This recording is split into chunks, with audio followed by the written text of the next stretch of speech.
ये संपूर्ण कथा का जो आनंद है नवरात्रि में, ये कहीं ना कहीं भगवान देवाधिदेव महादेव की कृपा से भक्ति और मुक्ति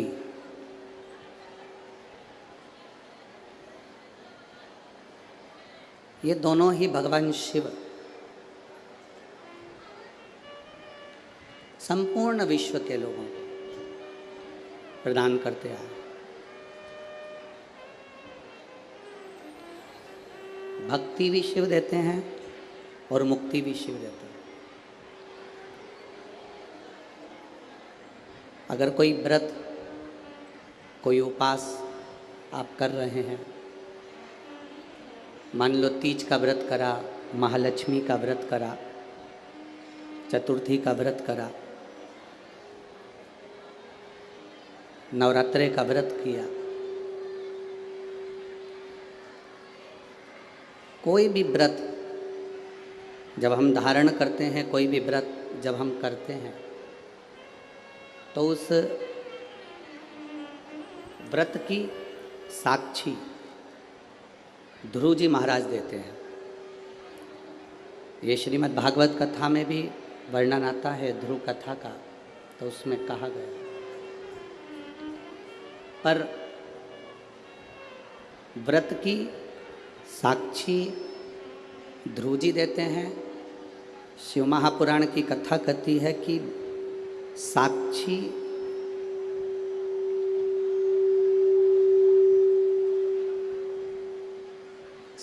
भले ध्रुव जी महाराज दे रहे हों,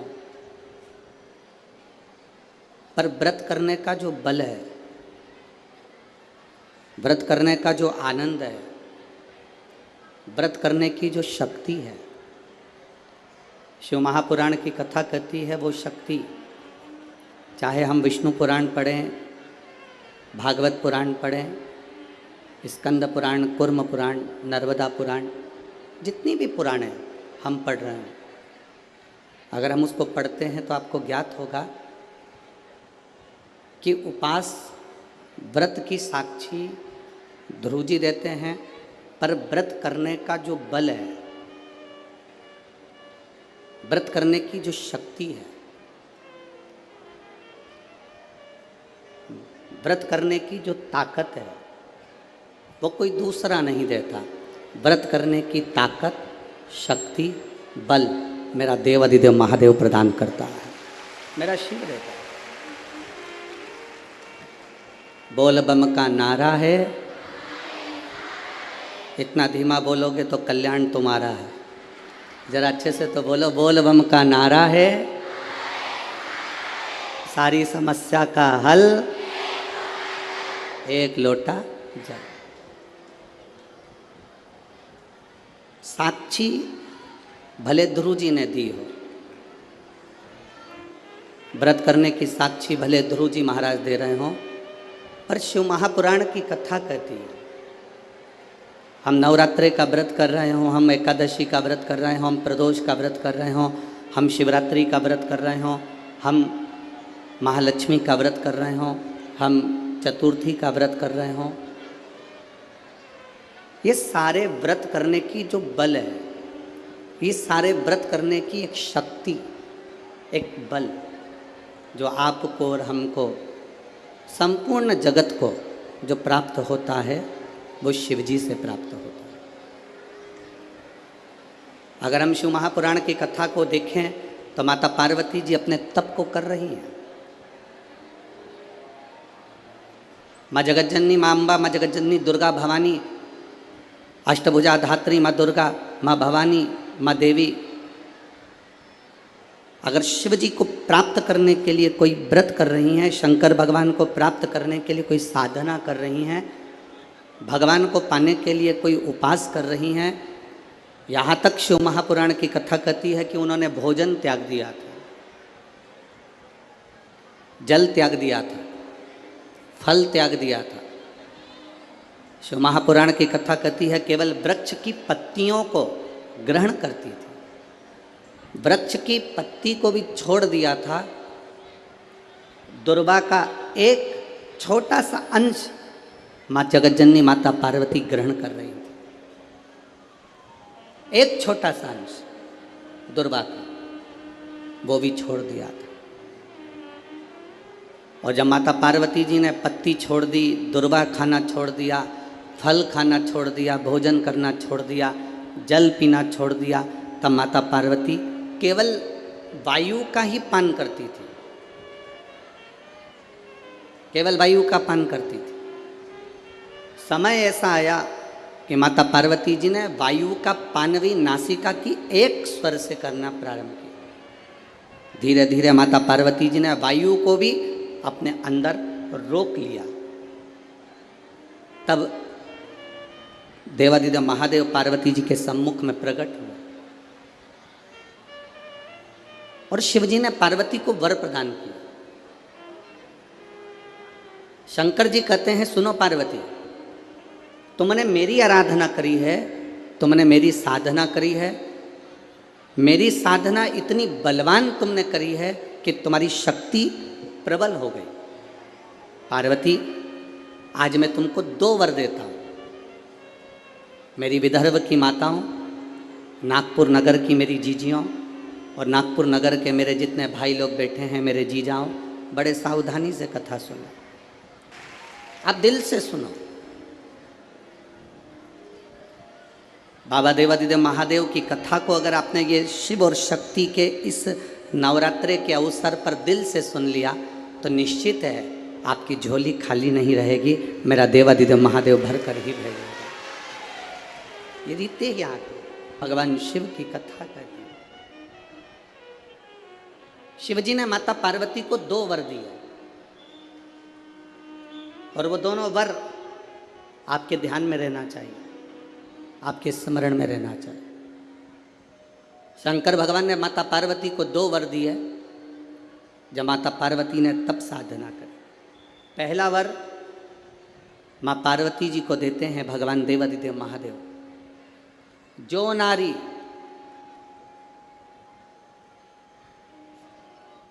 जो पुरुष, कोई बेटी कोई बेटा, जो नारी जो पुरुष, संत साधु महात्मा सन्यासी त्यागी बैरागी, कोई बालक कोई बुजुर्ग, जब भी किसी व्रत को धारण करेगा, कोई भी व्रत हमने अपनी जिंदगी में उठा लिया, कोई व्रत धारण करेगा तो शंकर भगवान कहते हैं उस व्रत को पूर्ण करने की शक्ति बल पार्वती तुम और मैं शिव और शक्ति दोनों प्रदान करेंगे। जब भी कोई व्रत उठा, आपने अगर कोई नियम ले लिया अपनी जिंदगी में कि मुझे ये कार्य करना है, तो वो कार्य पूर्ण करने की जवाबदारी भोलेनाथ जी की। आप अपनी मेहनत करो, आप अपना कर्म करो, अपने कर्म में कभी पीछे मत हटो, अपनी मेहनत में कभी पीछे मत हटो। आपने सोच लिया कि मुझे डॉक्टर बनना है, आपने सोच लिया कि मुझे इंजीनियर बनना है, आपने सोच लिया कि मुझे एक अच्छा अधिकारी बनना है, तो मेहनत तुम्हें करना है। जितनी कर सकते हो उतनी मेहनत करो, जितना कर्म कर सकते हो उतना कर्म करो, जितनी पढ़ाई कर सकते हो उतनी पढ़ाई करो। किसी आडंबर में पढ़कर कोई तुमसे कह दे कि मेरे पास आकर बैठ जाना, मैं तुमको ऐसा भभूति बना कर दे दूंगा कि जिससे तुम पास हो जाओगे या जिससे तुम उत्तीर्ण हो जाओगे या तुम्हारी नौकरी लग जाएगी। ना ना ना, अपनी मेहनत अपना कर्म अपने को करना है, तब हम उन्नति की सीढ़ी पर चढ़ सकते हैं, आगे बढ़ सकते हैं। अपनी उन्नति की सीढ़ी पर चढ़ने के लिए अपनी मेहनत जरूरी है, अपनी मेहनत। आप अगर मेहनत करो ही नहीं और सोचो कि आप बहुत ऊपर की ओर बढ़ जाओ तो बड़ा कठिन है। हमारा माननीय उप मुख्यमंत्री जी यहाँ पर बैठे हुए हैं, माननीय आमदार विधायक जी बैठे हुए हैं और भी अधिकारीगण यहाँ पर बैठे हुए हैं इस कथा में। आप कभी अकेले में इनसे बात करना, अगर आज ये उप मुख्यमंत्री जी की कुर्सी पर बैठे हैं, आमदार जी की कुर्सी पर बैठे हैं, खासदार जी की कुर्सी पर बैठे हैं, अध्यक्ष की कुर्सी पर बैठे हैं या किसी उन्नति की सीढ़ी पर चढ़े हैं, तो पुराने समय की इनकी मेहनत को देखना कि इन्होंने मेहनत कर कर अपने बल को पाया है, तब प्रभु की कृपा से आज कहीं अच्छी जगह पर विराजमान। आप अब अपन ने इनकी बात करी, आप अपनी बात करिए। आप इतनी सारी संख्या में आए हो, यजमान परिवार ने, मते जी ने तो 1 2 3 लोहे के पंडाल, उधर 4, उधर 5, पीछे 6 7 8 पंडाल इन्होंने लगवाए। परंतु आप जरा विचार करना, तुम्हारी गाड़ी कोई बिल्कुल नज़दीक में नहीं छूटी होगी। जिस गाड़ी से, ऑटो से, रिक्शे से तुम आए होगे, वो कम से कम आधा किलोमीटर 1 किलोमीटर दूर छूटा होगा। बोलो छूटा कि नहीं छूटा? कम से कम आधा किलोमीटर 1 किलोमीटर तुम्हारी गाड़ी छूटी होगी। उसके बाद चिलचिलाती हुई धूप में तुम पैदल अपने बच्चों को, अपनी बूढ़ी माँ को, बुजुर्ग को हाथ पकड़कर धीरे धीरे धीरे धीरे संघर्ष करते हुए, मेहनत करते हुए, परिश्रम करते हुए, अपनी मेहनत के बल पर, अपने पाँव के बल पर, अपनी एनर्जी के बल पर आप चलते चलते इस पवित्र शिव महापुराण की कथा में पहुँचे। तो आप पहुँचे तो शंकर भगवान की कथा श्रवण करने का सौभाग्य आपको प्राप्त हुआ। आप मेहनत कर पहुँचे।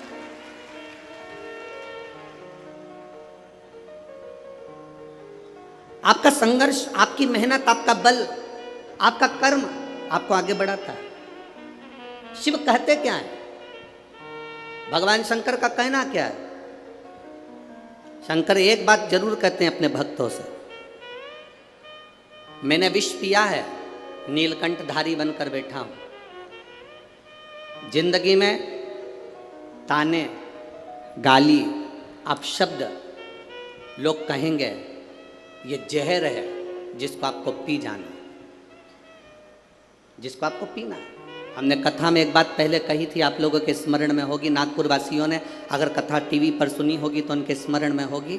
तुम्हारे चाहने वाले कम हो जाएं चलेगा, तुम्हारी प्रशंसा करने वाले कम हो जाएं चलेगा, तुम्हारी बड़ाई करने वाले कम हो जाएं चलेगा, तुम्हारे प्रशंसा करने वाले कम हो जाएं चलेगा, पर शिव महापुराण की कथा कहती है कि तुम्हारे निंदा करने वाले कम नहीं होना चाहिए, तब समझना कि तुम उन्नति की सीढ़ी पर चल रहे हो।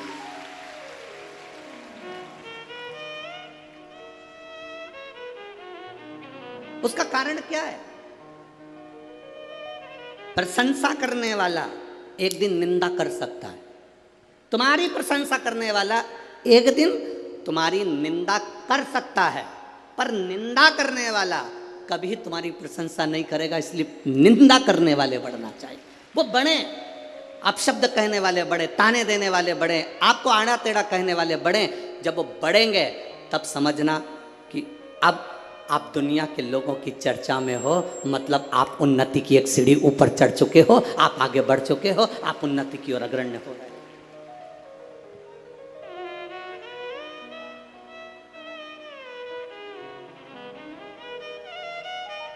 घर में 2 बेटे होते हैं ना, एक बेटा पढ़ने में होशियार होता है, एक बेटा थोड़ा सा कमजोर होता है।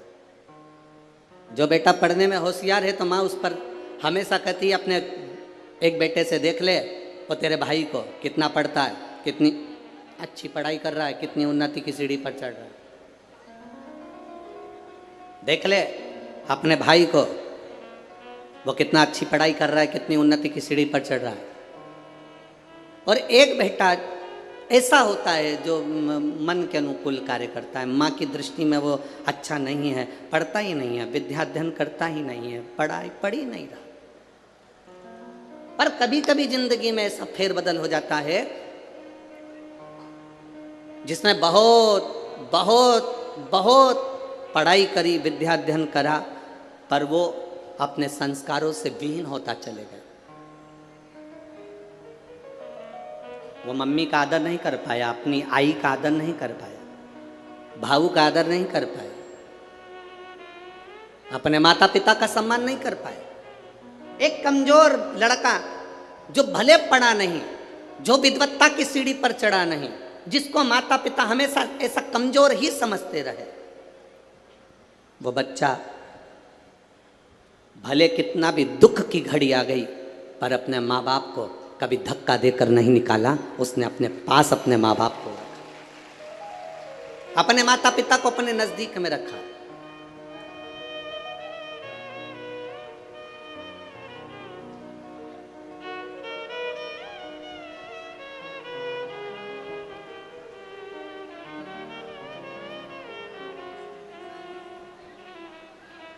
पुणे नगर में जगताप परिवार ने जब कथा करवाई तो पुणे नगर में जब जगताप परिवार कथा करवाए तो उन्होंने कहा, गुरुजी यहाँ एक वृद्धाश्रम है, आप चलेंगे? हमने कहा जरूर। वृद्धाश्रम गए, वहाँ बुजुर्गों से मिलना हुआ और बुजुर्गों से मिलना हुआ तो उनसे बातचीत हुई। तो बातचीत में पता करा, मिले तो मालूम करा कि जितने भी वृद्धाश्रम में रह रहे थे, जितने वृद्धाश्रम के अंदर निवास कर रहे थे, किसी का बेटा बड़े ऊंचे पद पर था, किसी का बेटा किसी पद पर था, किसी का बेटा किसी पद पर था, किसी का बेटा किसी पद पर था। वृद्धाश्रम में एक भी बुजुर्ग ऐसा नहीं मिला जिसका बेटा सब्जी बेचता हो, एक भी बुजुर्ग ऐसा नहीं मिला जिसका बेटा कबाड़ा बेचता हो, एक भी बुजुर्ग ऐसा नहीं मिला जिसका बेटा रोड पर भीख मांगता हो, एक भी बुजुर्ग ऐसा नहीं मिला जिसका बेटा सब्जी का ठेला लगाता हो, एक भी बुजुर्ग ऐसा नहीं मिला जिसका बेटा कहीं रोड पर गाड़ी लगा रहा हो या कोई सामान की हम्माली कर रहा हो। जितने बुजुर्ग मिले वो सारे के सारे उनके घर के थे जिनके बेटे उन्नति की सीढ़ी पर बैठे थे और माता पिता की सेवा नहीं कर पाए। कभी किसी गरीब के माता पिता वृद्धाश्रम में कभी नहीं मिलते, कभी किसी साधारण व्यक्ति के माता पिता वृद्धाश्रम में नजर नहीं आते। क्यों? क्योंकि उसके अंदर संस्कार इतना प्रबल,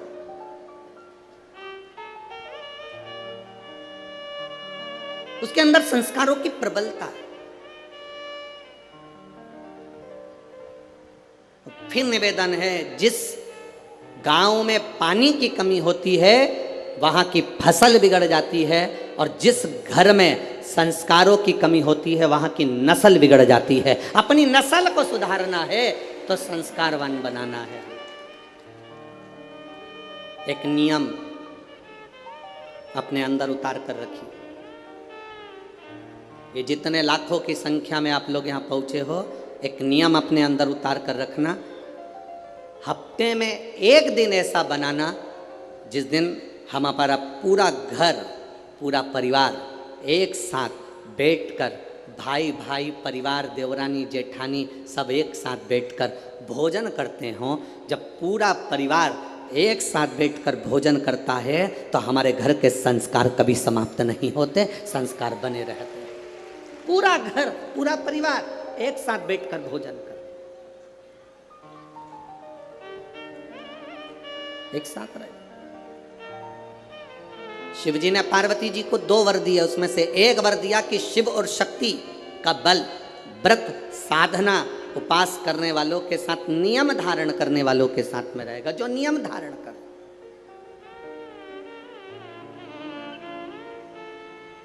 आप किसी संकल्प को उठाइए, वो संकल्प आपका परमात्मा पूरा जरूर करेगा। आपका बल, आपने सोच लिया कि मुझे ये पद पाना है, आपने सोच लिया मुझे इंजीनियर बनना है, आपने सोच लिया मुझे डॉक्टर बनना है, आपने विचार कर लिया कि मुझे कमिश्नर बनना है, आपने विचार कर लिया मुझे कलेक्टर बनना है, मुझे एसपी बनना है, मुझे टीआई, जो आप बनना चाहते हो, जो आप सीए बनना चाहते हो, जो आप बनना चाहते हो, उसका बल आपके भीतर स्वयं शिव देते हैं। शंकर देते क्या है? बल प्रदान करते हैं।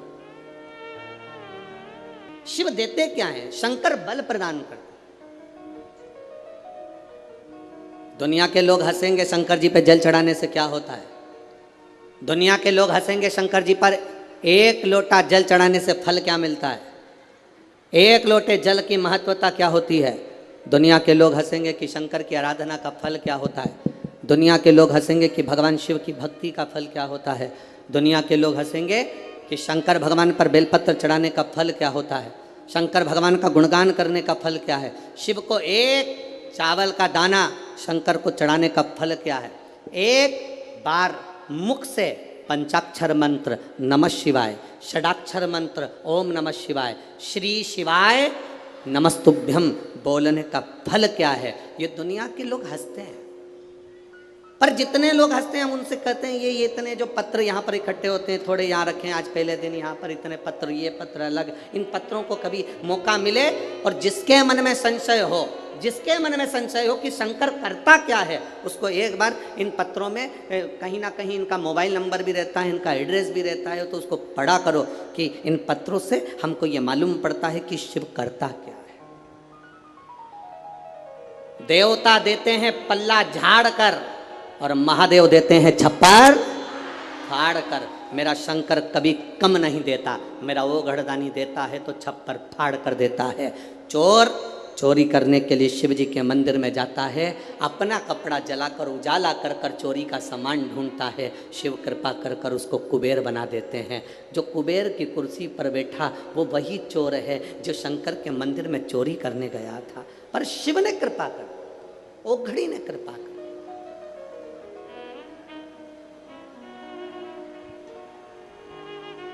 वो करुणा सागर।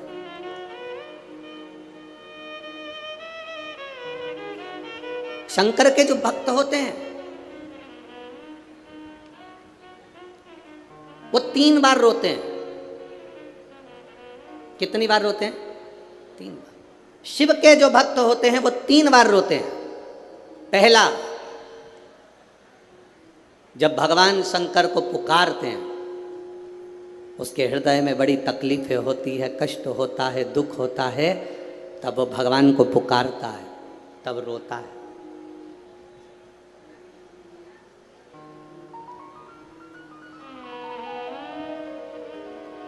शिव के भक्त 3 बार रोते हैं। पहला, जब वो बाबा को पुकारता है दुख की घड़ी में, कष्ट की घड़ी में, तकलीफ की घड़ी में, तब वो बाबा को पुकारता है, तब रोता है।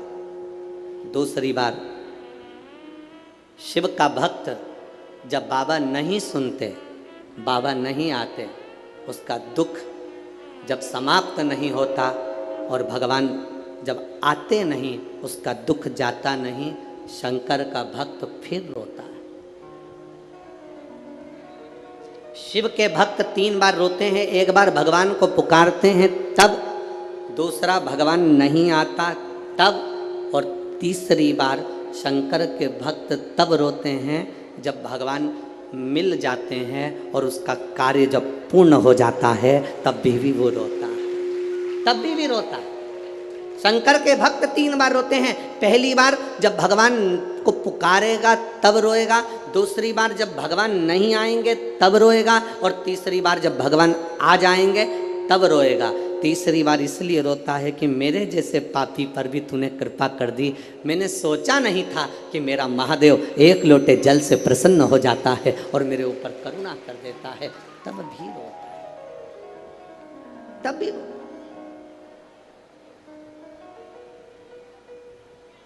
बस आपका भरोसा, आपका विश्वास दृढ़ होना चाहिए, और जितना विश्वास, जितना भरोसा आपका पक्का होगा, उतना परमात्मा को मिलने में देरी नहीं होगी। पार्वती जी को दूसरा वर देवाधिदेव महादेव दे दिया। एक वर दिया व्रत, नियम, साधना, तपस्या, तप करने वालों को शिव और शक्ति बल देते। दूसरा वर देवाधिदेव महादेव माता पार्वती जी को दे। पार्वती, और देखो, बिना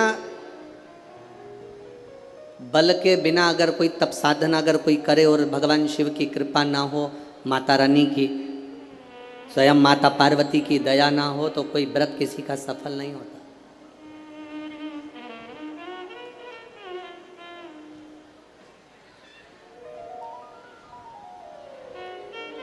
राजा प्रसेनजीत की 2 बेटी थी।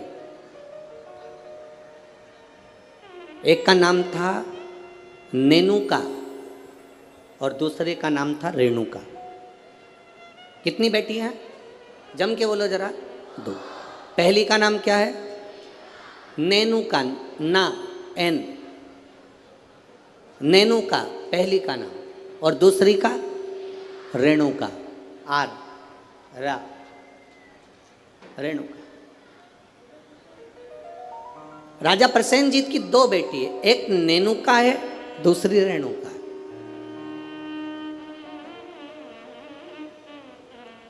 नागपुर में भी कहीं ना कहीं रेणुका माता का मंदिर होगा, है? अच्छा, एक का नाम है नेनुका, दूसरी का नाम है रेणुका। अब देखिए तप का बल कैसे प्राप्त होता है। दोनों देवियों में विचार करिए, ये दोनों राजा प्रसेनजीत की दोनों बेटी है, रेणुका और नेनुका, ये दोनों बेटी राजा प्रसेनजीत की।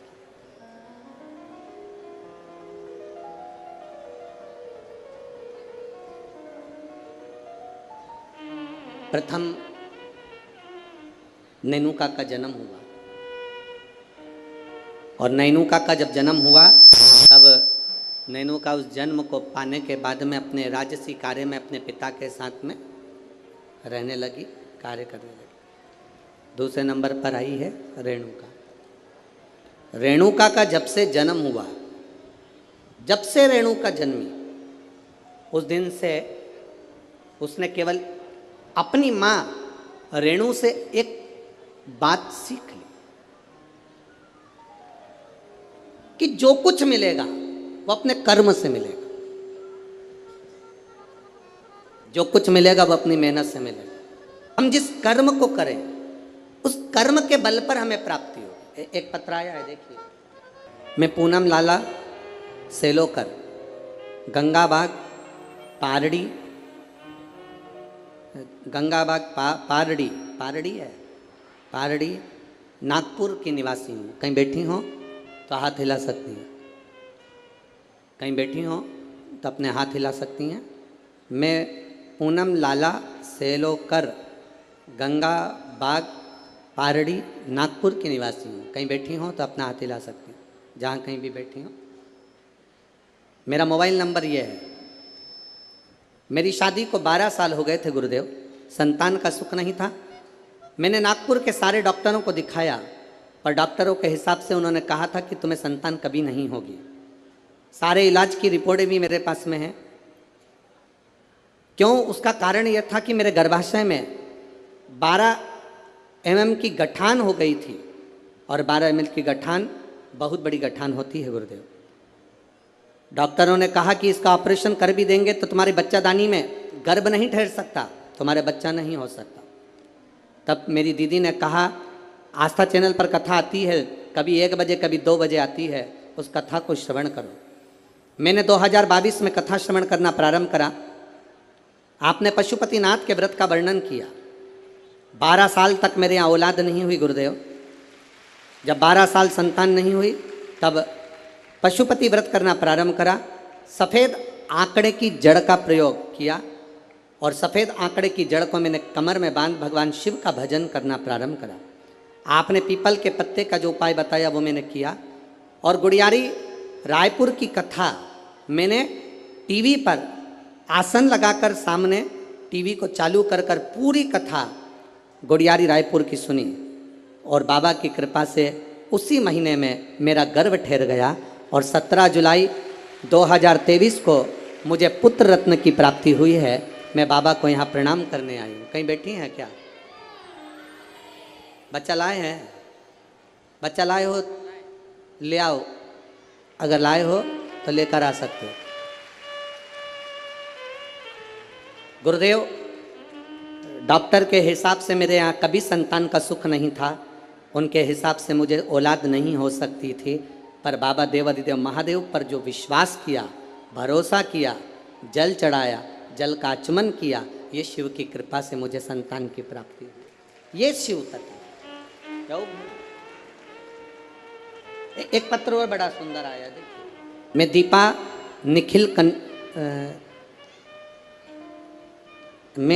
निखिल कनाटे, शांति नगर, कावलापेट है, कावलापेट, कावलेपेट। अरे तुम समझ गए ना?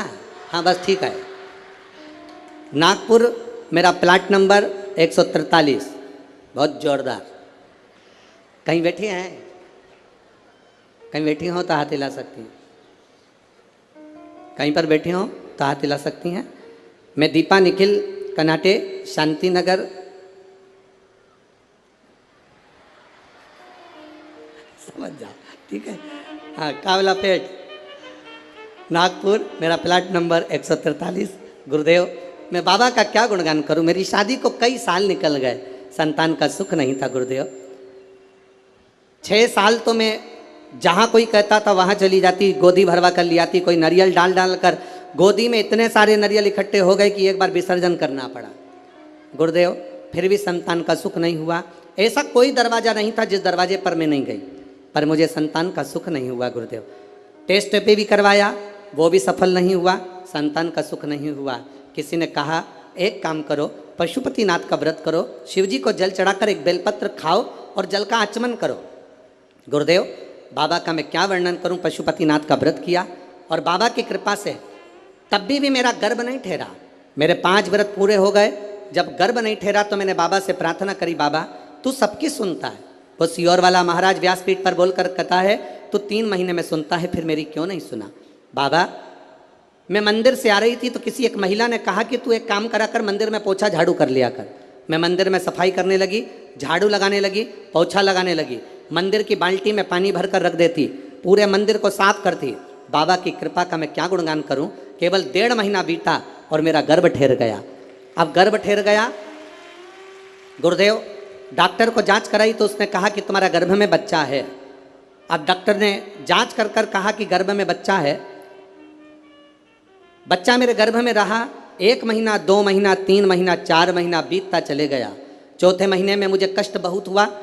जब कष्ट बहुत ज़्यादा हुआ तब डॉक्टर को दिखाया तो उसने कहा तुम्हारे गर्भाशय में एक बच्चा है और कोई एक गोला सा दिख रहा है, ऐसा लगता है कि कोई गांठ पड़ी हुई है। तब मुझे भय लगा और मैंने तुरंत गीता प्रेस गोरखपुर की शिव महापुराण की पुस्तक बुलवाई, पढ़ना चालू करा। मेरा 5वां महीना निकला। डॉक्टर कहते रहे तुम्हारे गर्भ में एक बच्चा है और एक गांठ पड़ी हुई है। 6ठा महीना पूर्ण हुआ, 7वां महीना पूरा हुआ, धीरे धीरे करते 9वां महीना हुआ। कथा पढ़ती रही, भोलेनाथ का भरोसा करती रही। अब मेरा डिलीवरी का टाइम आया। डॉक्टर ने कह दिया तुम्हारे शरीर में प्लेटलेट कम है तो तुम्हारा साधारण सा नॉर्मल डिलीवरी नहीं हो सकती, तब ऑपरेशन से बच्चा हो। जानकर मैं बड़ी दुखी हो गई। अब करे तो करे क्या? डॉक्टर के अनुसार तुम्हारे गर्भ में एक बच्चा है और एक गांठ है तो बड़ी सावधानी से बच्चे को जन्म देना पड़ेगा। तब क्या कहूँ गुरुदेव, बाबा तो बाबा है। आप कहते हो भगवान देता है पल्ला झाड़ कर, महादेव देता है चप्पर फाड़ कर। बाबा ने मुझे 2 संतान प्रदान कर दी। जो डॉक्टर कहता था केवल एक गठान है, वो 2 संतान दिए। मैं दोनों बच्चों को लेकर यहाँ आई हूँ गुरुदेव, आपका आशीर्वाद मिले। कहीं बैठी हैं? दोनों बच्चों को लेकर जो आई हैं, कहीं बैठी हो तो हाथ हिला सकती हैं जहाँ कहीं बैठी हो, और अगर बैठी हो तो अपने दोनों बच्चों को लेकर व्यासपीठ के पास में आ सकती हैं। मैं दीपा निखिल कनाटे, शांति नगर, ठीक है, कावलापेट, नागपुर, मेरा प्लाट नंबर 143। श्री शिवाय नमस्ते। ये शिव तत्व औघड़ी है शंभु, शिव तत्व की प्राप्ति महाराज औघड़ी है शंभु। 2 बेटियां हैं राजा की, प्रसेनजीत की 2 बेटियां। एक नेनुका है तो दूसरी रेणुका। नेनुका अपने राज परिवार में, अपने राज घराने में सुख से आनंद से रह रही है, आनंद से रह रही है। और रेणुका जिसके अंदर भाव शुद्ध है, जिसके अंदर भाव की शुद्धता,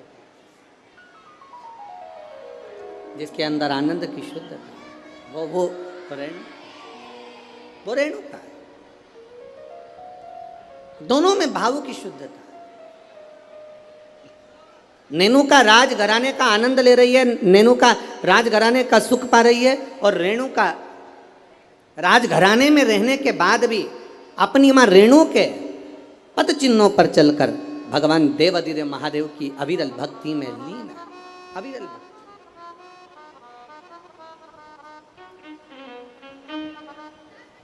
शिव भक्ति में लीन है वो। समय जाता जाता है, शिव महापुराण की कथा कहती है, एक दिन राजा प्रसेनजीत ने अपनी दोनों बेटियों को बुलाया और दोनों बेटियां जब धीरे धीरे बड़ी हो गई, बड़ी होने के बाद अपनी बेटियों से पूछा, बताओ बेटियों, तुम्हारा भरण पोषण करने वाला कौन है? तुम्हारी भंडार भरने वाला, तुम्हारा भरण पोषण करने वाला, तुमको रखने वाला, संभालने वाला कौन है? बोलो। नेनुका और रेणुका दोनों से पूछा गया। प्रसेनजीत ने दोनों से पूछा, ये बताओ। प्रसेनजीत पूछ रहे हैं कि इस तुम्हारे जीवन का ये भरण पोषण कौन कर रहा है?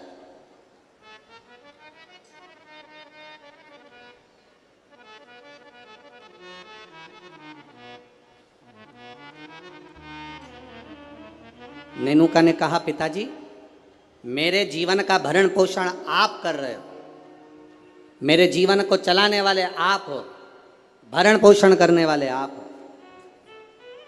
अब राजा प्रसेनजीत ने अपनी बेटी रेणुका से पूछा, रेणुका तू बता कि ये भरण पोषण तेरा कौन कर रहा है?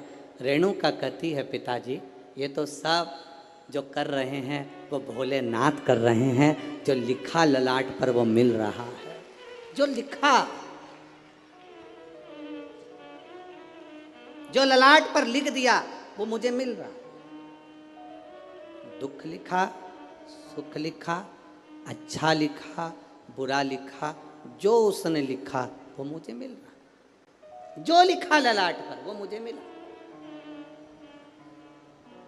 जो ललाट पर लिख दिया वो कोई टाल ना सका।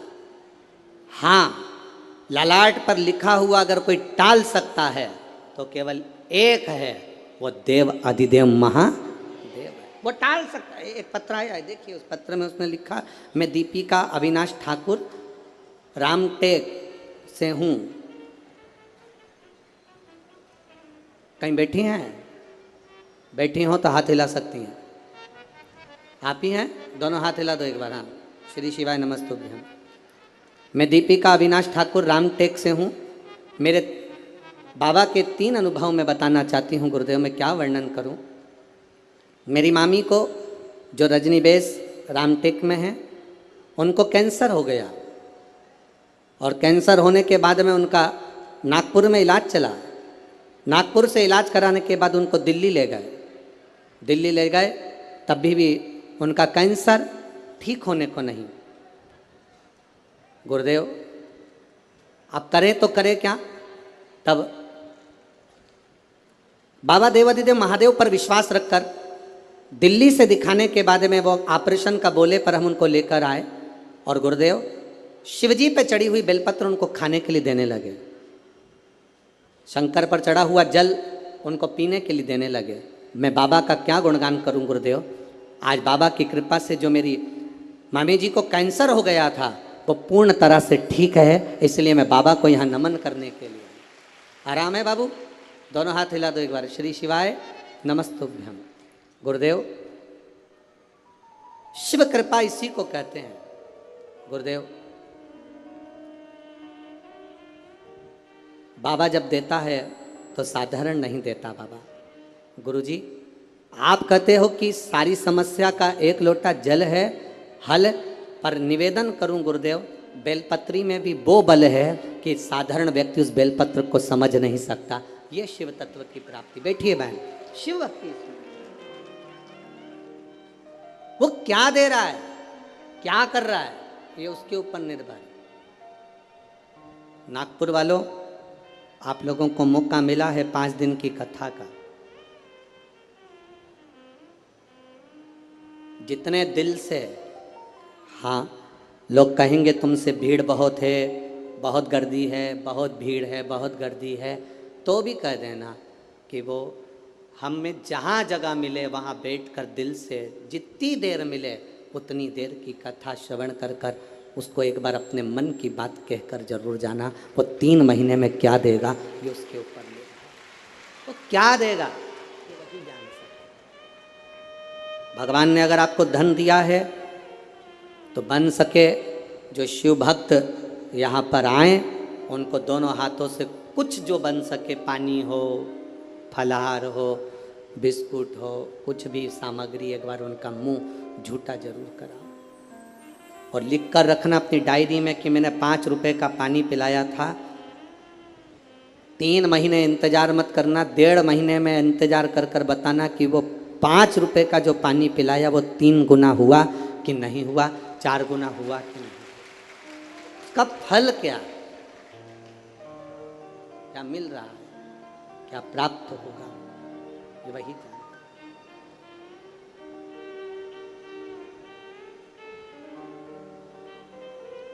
तो क्या प्रदान करता है उसके ऊपर निर्भर है। नेनुका ने कह दिया मेरे पिताजी पालन कर रहे हैं, मेरे पिताजी संभाल रहे हैं, और रेणुका कहती है मेरे पिता नहीं, ये तो भोलेनाथ ने जो जीवन दिया है वो चल रहा है।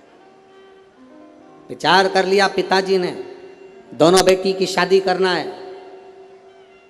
एक बेटी के हृदय में शिव समाया हुआ है, एक बेटी के हृदय में ज्ञान समाया हुआ है, वैराग्य त्याग संत का भाव समाया हुआ है, और दूसरी बेटी के हृदय में जानती है कि मेरे पिता संचालन कर रहे हैं तो इसको कोई राजसी राजा ही इसको परणाएगा, इस बेटी का विवाह किसी राजा के साथ करूंगा, इस बेटी का विवाह मैं राजा के साथ करूंगा।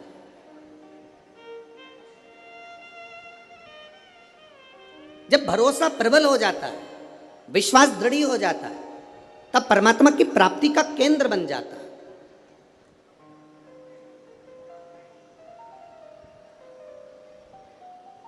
अभी हम आ रहे थे, जब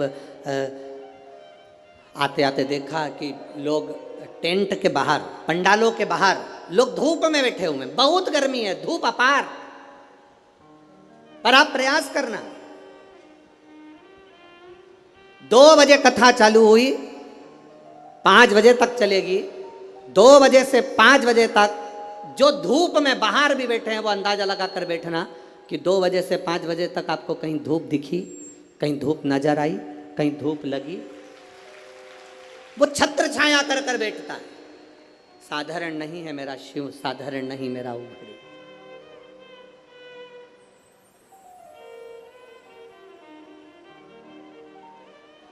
कोई कह रहे थे कि गुरुजी आदरणीय आमदार जी मोहन मते जी कथा करा रहे हैं, हम कह रहे हैं मोहन मते जी नहीं, ये तो नागपुर वालों का जो भाग्य प्रबल हुआ, और मोहन मते जी की जो धर्म पत्नी है श्रीमती सौभाग्यवती सविता मोहन जी मते, उनको धन्यवाद देंगे कि उनके पुण्य, कहीं उन्होंने शंकर की आराधना, मोहन मते जी तो शिव की आराधना बचपन से कर कर आ रहे हैं, बाल्यावस्था से, और ऐसा नहीं कि कोई शिवालय रह जाता हो।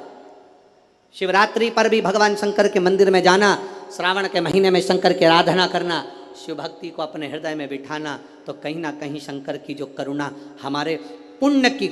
एक बच्चा एक गुल्लक भरता है तो फोड़ कर गिफ्ट लाता है, फोड़ कर जब गिफ्ट लाता है तो वह अपने प्रयोग में लेता है। जब हमारे पुण्य की गुल्लक भराती है तब जाकर अपने परिवार में, अपने क्षेत्र में एक बार शिव महापुराण की कथा हो पाती, तब जाकर कथा हो।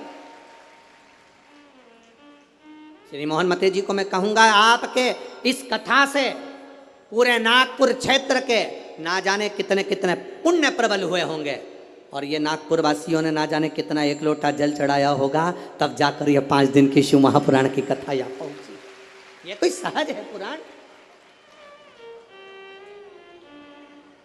बोल बम का नारा है, बहुत अपने पुण्य की प्रबलता हुई, तब जाकर ये शिव महापुराण की कथा हमारे जीवन में एक बार श्रवण करने का सौभाग्य अपने क्षेत्र में, अपने नगर में, अपने गांव में मिल रहा, तब मिल रहा।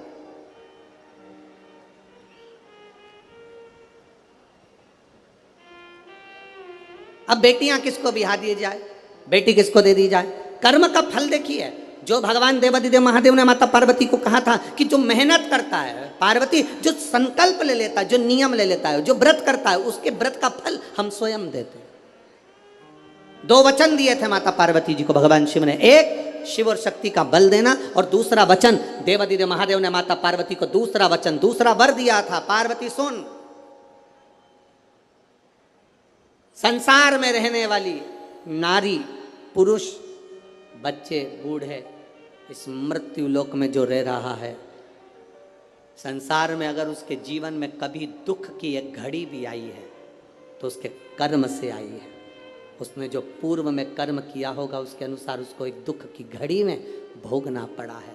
पर उस दुख की घड़ी में पार्वती, अगर उसने भूलवश भी मुझे याद किया, शंकर कहते हैं मैं उसी क्षण उसके दुख को मिटाने के लिए संसार सागर में पहुंच जाऊंगा।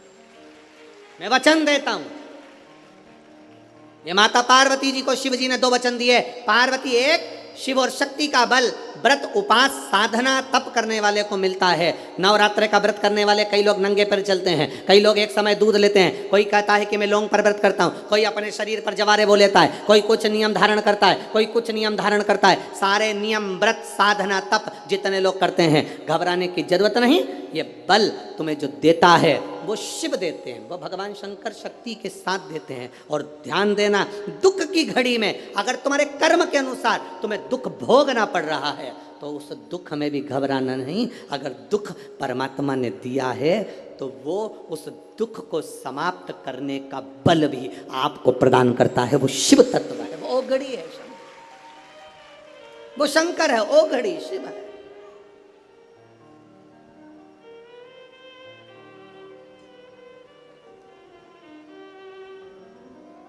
वो शंभु है। आपके बल को जो बढ़ा रहा, आपके विश्वास को जो दृढ़ कर रहा। महाराज राजा प्रसेन ने विचार कर लिया, दोनों बेटी का विवाह करना है।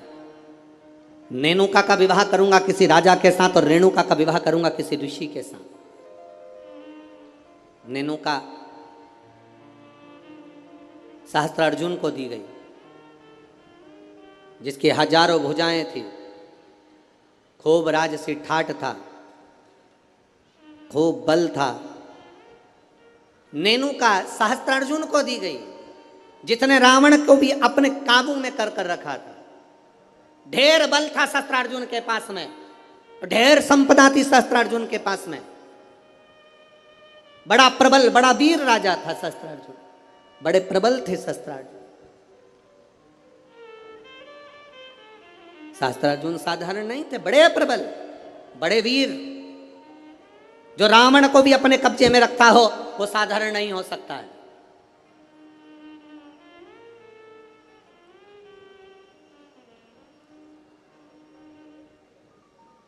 राजा सहस्त्रार्जुन को अपनी बेटी नेनुका का विवाह कर दिया। अब आई बारी रेणुका की, तो फिर विचार करा गया कि इस रेणुका का विवाह मैं करूं तो करूं किससे, किसको दूं। तब कहा, बेटी जितनी तू शंकर की आराधना करती है, जितनी तू शिव जी की उपासना करती है, तेरा पति भी शंकर की आराधना करने वाला होना चाहिए। जमदग्नि जी को रेणुका ब्याह दी। जमदग्नि जी को जब रेणुका ब्याही, रेणुका का तप साधना देखिए कितनी प्रबल थी। जमदग्नि जी के साथ में रेणुका जब ब्याह कर आ गई, रेणुका का नियम था, प्रतिदिन का नियम था रेणुका का, प्रतिदिन का नियम। एक मट्टी को इकट्ठा करती, मट्टी को इकट्ठा कर कर उसका हंडा बनाती, घड़ा बनाती, पात्र बनाती, कच्चा घड़ा, कच्चा पात्र। मेरा निवेदन है, यहाँ पर जितनी माताएं बैठी हैं एक बार प्रयोग कर कर देखना कि आप मट्टी लाओ, मट्टी का हंडा बनाओ, मटकी बनाओ और उस मटकी में कहीं जाकर जल भर कर लेकर आना, अपने सिर पर रखकर। मटकी टूटेगी कि नहीं टूटेगी? अरे बोलो तो जम के टूटेगी ना, क्योंकि वो पक्की नहीं है, सही से बनी नहीं है, वो मटकी टूट जाएगी। अगर वो मट्टी का पात्र पका होता, मट्टी का पात्र अग्नि में तपा होता, मट्टी का पात्र अग्नि में सना होता, अग्नि में तपा होता, तो वो मटकी फिर टूटती नहीं। अगर वो तपा हुआ है, अगर वो तपा अग्नि में तपा हुआ है तो वो नहीं टूटेगा, पर वो अग्नि कच्चा पात्र है तो टूटेगा, पका नहीं है तो वो टूट जाएगा। रेणुका का नियम था, मट्टी का पात्र बनाती, मटका हंडा बनाती और हंडे को लेकर जब नदी पर जाती, जल भर कर लाती, जल भर कर लाती और वो जल अपने पति को देती। जमदग्नि जी को जल देती, जमदग्नि जी भगवान शिव को समर्पित करते। ओम। घड़ा लाई, जमदग्नि जी को दिया, जमदग्नि जी ने शिव जी को समर्पित किया। कच्चे घड़े में जल भरना, लाना, शंकर जी के लिए अपने पति को देना, समर्पित करना।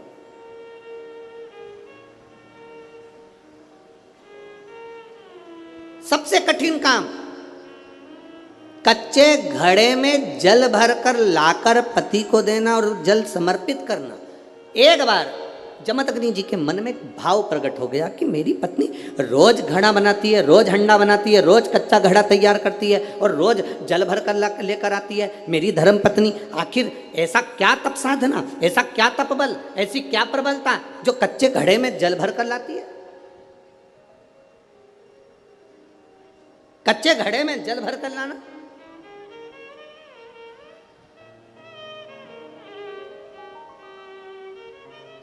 मेरी जीजियों, एक बात अपने जीवन में उतार कर रखना, कभी जिंदगी में अगर कभी ऐसा योग लगे, कभी तुम्हारे जीवन में कभी ऐसा लगे, अब तो थोड़ी शरद चालू हो गई, ठंडक चालू हो गई, तो मट्टी के पात्र का जल से शिव का अभिषेक कभी तो नहीं हो सकता, पर बैसाख महीने में, ज्येष्ठा महीने में कभी मौका लगे अपने जीवन में और तुम्हें लगे कि मेरे जीवन में दुख समाप्त ही नहीं हो रहा, मेरे दुख जा ही नहीं रहा, तो 5 बेलपत्र,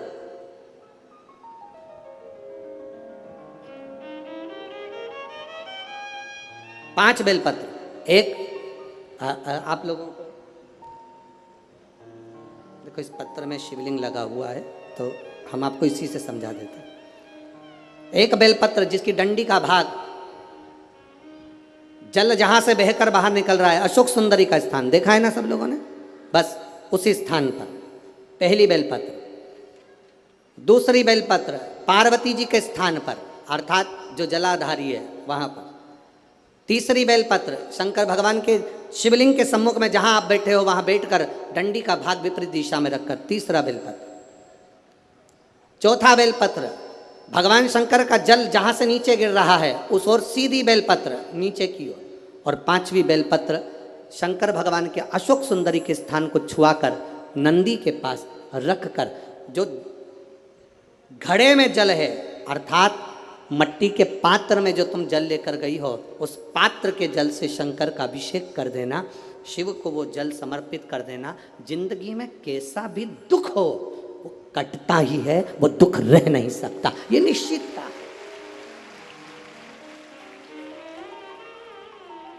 कभी कभी आप लोगों ने नागपुर में ऐसा दर्शन करा कि नहीं करा हमें नहीं मालूम, नागपुर की लीला तो हम नहीं जानते, पर हमारे उधर आज भी होता है। जब बैसाख का महीना आता है, ज्येष्ठा महीना आता है, गर्मी का समय आता है, तो शिव जी के ऊपर ऐसा तिकोना लोहे का कुछ एंगल बनाकर उसके ऊपर मिट्टी का हंडा रख देते हैं। अब यहाँ नागपुर में आप लोगों ने दर्शन करे ना करे वो हमें नहीं मालूम, पर अभी तक चांदी का लगता था, अभी तक सोने का लगता, पीतल का लगता, तांबे का लगता, पर जैसे ही बैसाख का महीना आया, जैसे ही ज्येष्ठा महीना आया, वैसे ही मिट्टी का पात्र रख दिया जाता, उसमें से बूंद बूंद पानी शिव जी को समर्पित।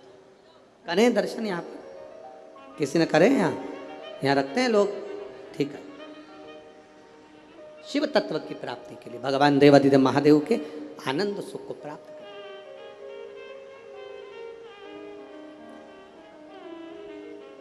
जल, अग्नि, आकाश, वायु, पृथ्वी, 5 तत्व भगवान शंकर के ये 5 मुख है।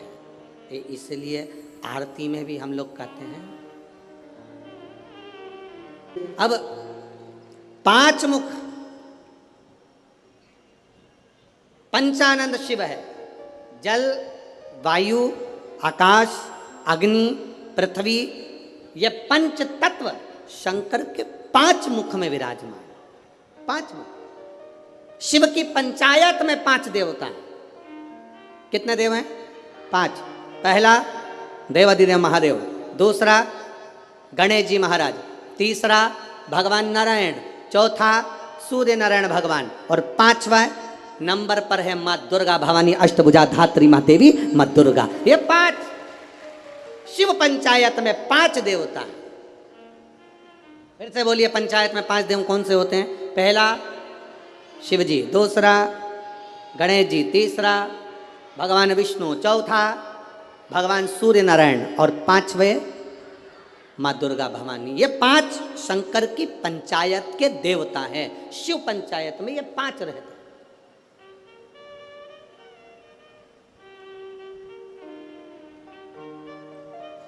नागपुर में कथा कितने दिन की मिली? 5 दिन की।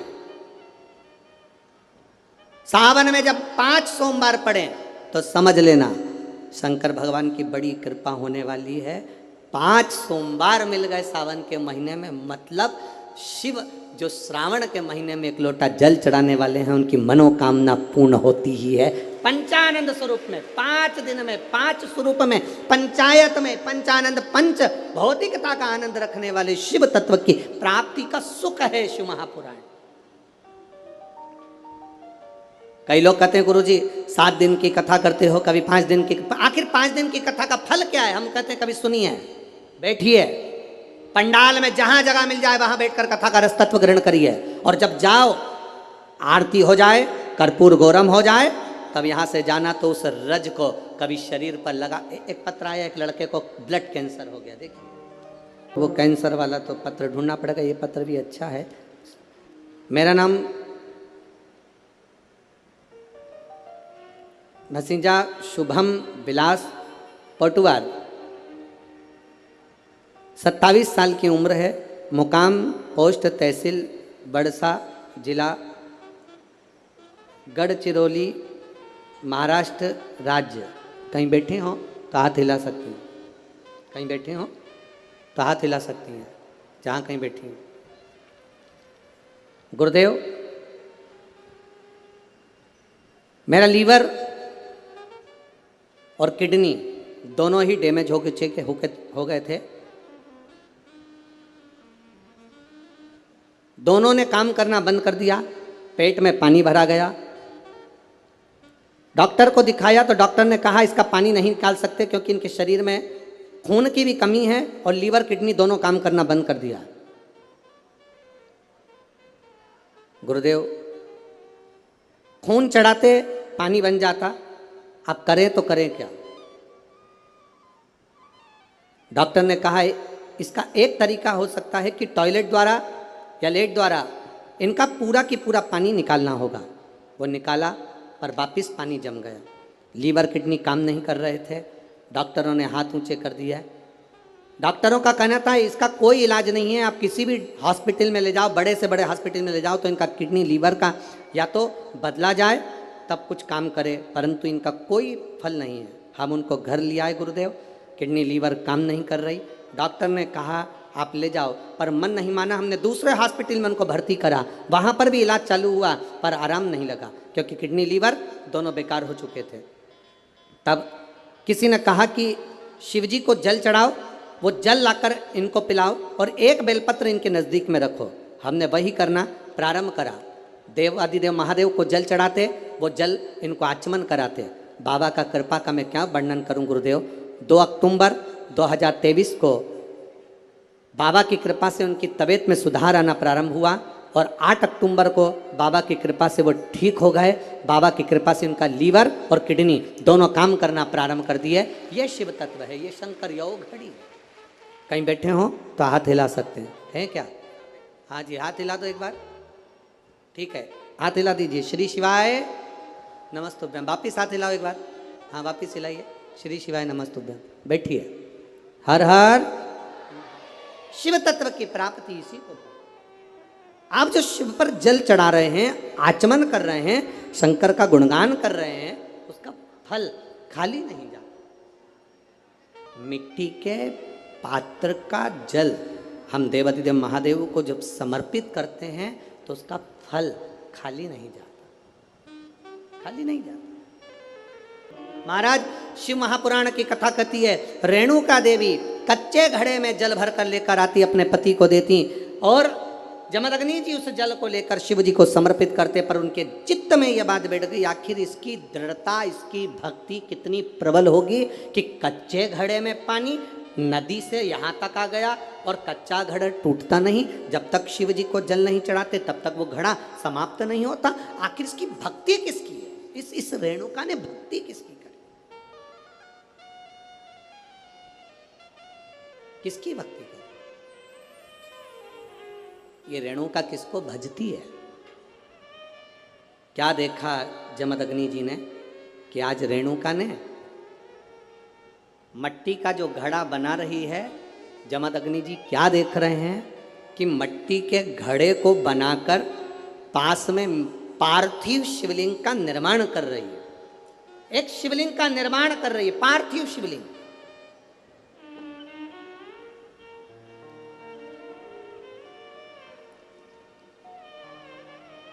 और पार्थिव शिवलिंग का निर्माण कर कर ये करती क्या है? मट्टी का जो घड़ा बनाया, उस घड़े को पार्थिव शिवलिंग का पूजन कर कर उस घड़े को शंकर से स्पर्श करा देती है। शिवलिंग से स्पर्श करा रही, केवल छुआ रही। थोड़ा ध्यान देना जरा कथा पर। शिव महापुराण की कथा कहती है, आप 200 रुपए की साड़ी खरीद कर लिया हो, आपको लगे साड़ी 200 रुपए की है, दुनिया के लोग कहेंगे कि इतनी सस्ती साड़ी पहनती है, उस साड़ी को महंगा करना है, तो क्या करोगे? उस साड़ी को महंगा करने का सबसे सुंदर तरीका, 200 रुपए की साड़ी को भी शंकर भगवान को एक बार स्पर्श करा देना। उसको छूने से उसकी कीमत बढ़ जाती है, केवल स्पर्श मात्र से। अब वही 200 रुपए की साड़ी पहनकर जरा मार्केट जाइए, वही 200 रुपए की साड़ी पहनकर अपनी सहेली के घर जाइए, वही 200 रुपए की साड़ी पहनकर अपने परिवार में जाइए। आपके परिवार वाले उस 200 रुपए की साड़ी को देखकर भी कहेंगे तेरे पर ये साड़ी अच्छी लग रही है, थोड़ा महंगी होगी ऐसा लग रहा है। मतलब भगवान को जो छू जाता है उसकी कीमत मेरा महादेव अपने आप बढ़ा देता है। केवल परमात्मा को छुआ, स्पर्श किया, उसकी कीमत बढ़ गई, उसकी कीमत बढ़ी। केवल छूने पर, केवल स्पर्श।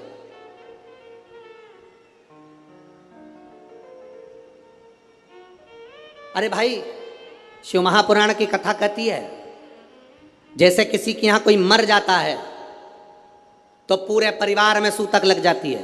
बोलो री जी सही है कि गलत है? अरे बोलो तो जम के। लगती है ना?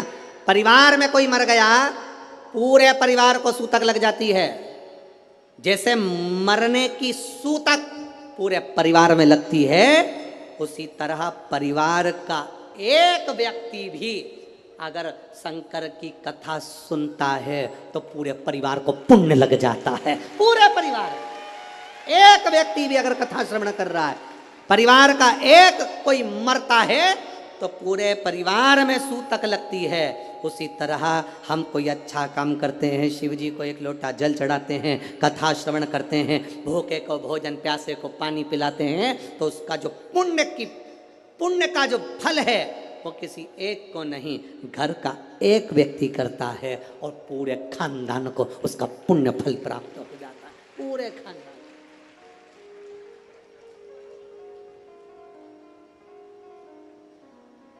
पूरे खानदान को उसका फल मिले। महाराज शिव कथा कर रही है।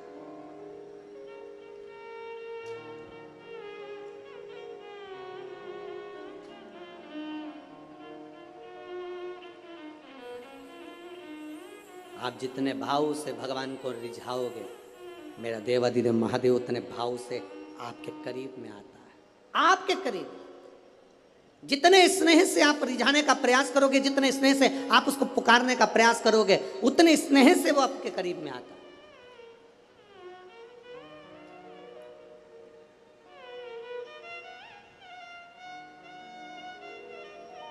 कभी कथा के पंडाल में अगर बैठकर कथा सुन रहे हो या टीवी के सामने सुन रहे हो, मोबाइल पर कथा सुन रहे हो, इस नागपुर की धरा से पवित्र शिव महापुराण की कथा, 5 दिवसीय शिव और पार्वती शिव महापुराण की कथा सुन रहे हो, उसके नियम को धारण कर कर कि मैं कथा पंडाल में बैठकर कथा सुनूं, कथा पूरी होने के बाद भूमि को प्रणाम कर कर नमन कर कर अपने हृदय से उसको नमन कर कर जाऊं, अपने हृदय की बात उससे कह कर जाऊं, तो कंकर शंकर सुनता जरूर है और कुबेरेश्वर महादेव झोली भरता जरूर है। आप दिल से कहें उसको, ये तेरी उदारता से मिला, ये तेरी करुणा से मिला, कहो। जमदग्नि जी ने देखा ये करती क्या, कच्चे घड़े में पानी कैसे ठहर सकता है, कच्चे घड़े में पानी कैसे ठहर सकता है। मेरी माताओं से निवेदन, बड़ा सुंदर भाव से फिर निवेदन करूंगा, जिसका बेटा जिसका बच्चा मंद बुद्धि हो, विवेक काम नहीं कर रहा, बुद्धि काम नहीं कर रही, चित्त काम नहीं कर रहा, बहुत चिड़चिड़ा, बहुत उचिष्ट, विवेक काम नहीं कर रहा, बुद्धि काम नहीं कर रही, हाँ, यहां तक शिव महापुराण की कथा कहती है एक बीमारी होती है जिसमें नसें शरीर की काम करना बंद कर देती है, और वो उस बीमारी का इलाज पूरे बाहर विदेश में भी नहीं है, जिसमें धीरे धीरे धीरे धीरे नाड़ियाँ नसें बंद होती चली जाती है, पाँव हाथ काम करना बंद कर देता है, फिर वाणी कम हो जाती है, नयन दिखना बंद हो जाता है, शरीर बेकार। उसके लिए भी कोई मंद बुद्धि है, उसके लिए भी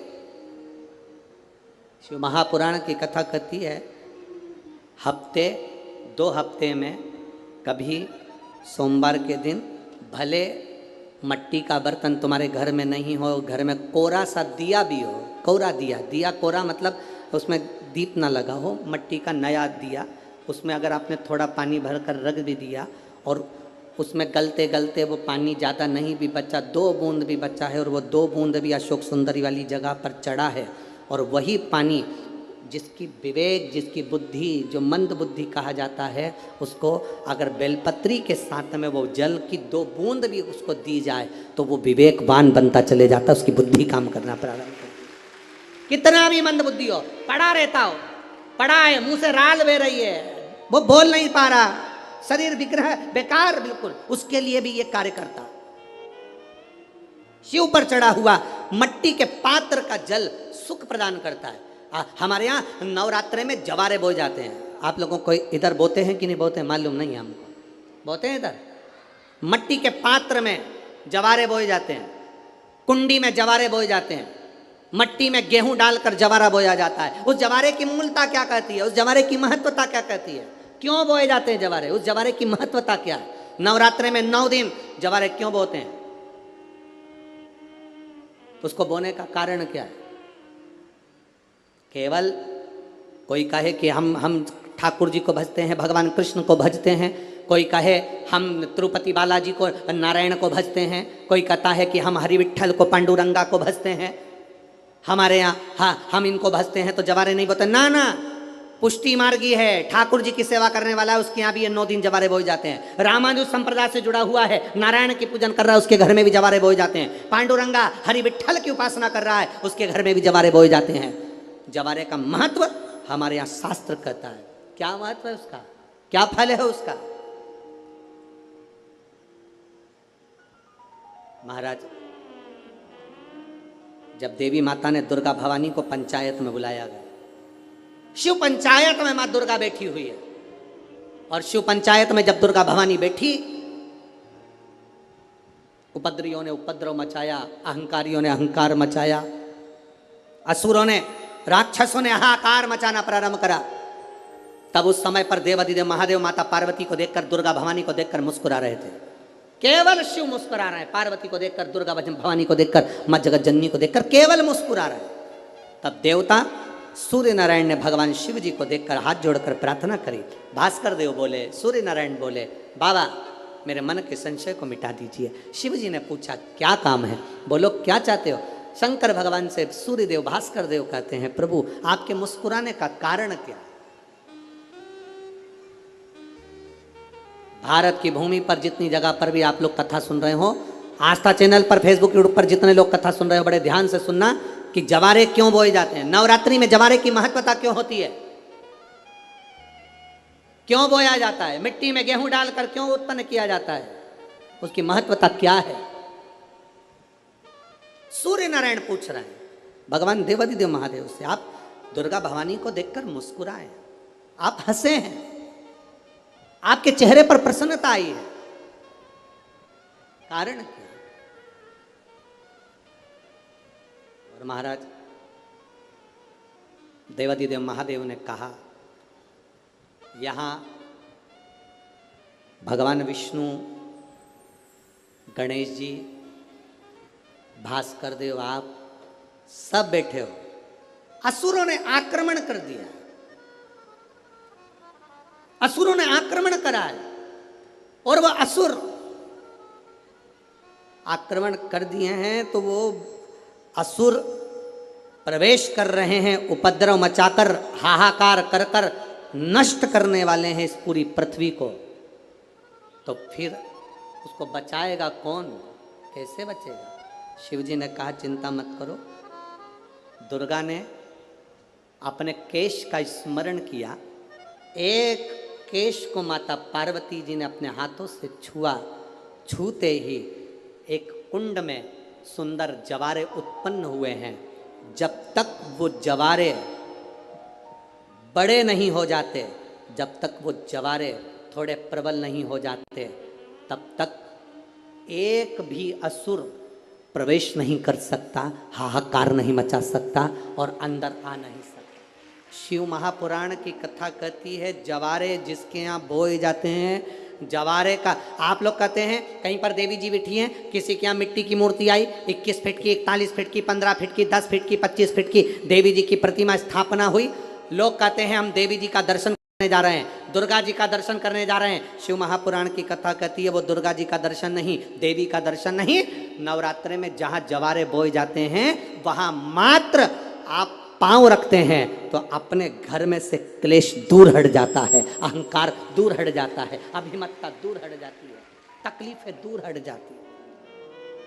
जिसके घर में जवारे बोए जाते हैं वहां से अहंकार, काम, लोभ, आसक्ति, वासना, तृष्णा और दुख, तकलीफें दूर हट जाती है। तो जवारे का मूल का तत्व आनंद, सुख। महाराज उसको समझने वाला समझ सकता। रेणुका घड़ा बनाकर शिव जी का स्पर्श कर रही है, केवल स्पर्श, मट्टी के पात्र में बला जाता है स्पर्श मात्र, सहज नहीं है। शिव, उसकी भक्ति बड़ी प्रबल है, क्योंकि उसके मस्तक पर गंगा विराजमान है और वो साधारण कृपा करने वाला नहीं, दुनिया को अमृत देने वाला है। शिव अमृत प्रदान करने वाला। शिव कथा कहती है महाराज, रेणुका माता के उस घड़े का बड़ा भाव व्यक्त किया गया, बड़ा सुंदर भाव।